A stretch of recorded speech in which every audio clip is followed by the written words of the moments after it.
So you're saying John Carter isn't as sucky as the box office indicated? Absolutely not.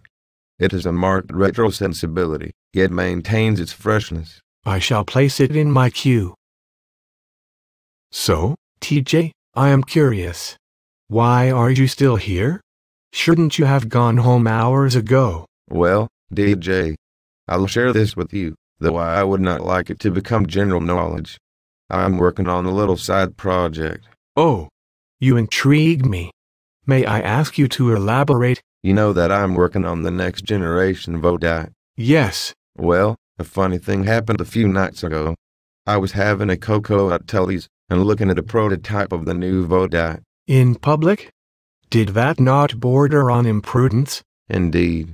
Yet, as it turned out, I am glad, for once, to have been so careless. Continue, please. Well, as it happened, a friend of mine was also there. She saw me and came over to say hey. When she saw the model of the new Vodite, she began to laugh. She asked me where I had found the antique remote control. She said it reminded her of her grandmother's house, because she had one just like it for her television. Ouch. Then she went on about how happy she feels that nobody makes big clunky devices like that anymore. Ouch, I repeat. I must admit that while I feigned a smile, I winced inwardly. And yet this awkward interchange may have led to the saving of our new product. I am on tenterhooks. It made me think a bit. This friend of mine is in the target audience for the next generation Vodite, and she hates the design. So, the other evening, I took the model back to Tully's.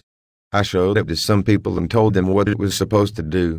Then I asked them how they would change it to make it better. Did you find their comments helpful? Most definitely. So much so, that I took the model to some other places later, and got more opinions. I even took notes. The next day I drew up some recommendations for modifications and gave them to the engineers. How did they react to this information? I must say, they were more receptive than I had imagined they would be. When I told them the ideas came from potential users of the product, they became most attentive. I would like to repeat this experiment, but the engineers tell me it will take weeks to build a new prototype. I need to have the finalized version in front of upper management by the 15th of next month. TJ? I happen to have a designer acquaintance, and she has access to a 3D printer. If you like, we could create a new prototype in just a few hours. Your offer is most generous. I understand that fast prototyping is a design principle, and there are other aspects of design that can also be used to help our company innovate effectively. Perhaps we can initiate a revolution. I am to your way of thinking entirely. I would like to move our company toward a person-centered approach using design principles. However, it will need to be a stealthy revolution. Otherwise, we will incur the displeasure of the procurement department, and they will dispatch an ambassador to us, bearing woeful tales of resource shortage. You are right. And there are other unnovators among us who would oppose our efforts. Unnovators.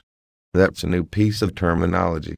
I suppose an unnovator is someone who not only fails to innovate, but actually gets in the way of innovation. Precisely. Such nefarious behavior must not stand. Death to unnovation, I say. I wholeheartedly echo your sentiment. Death to unnovation.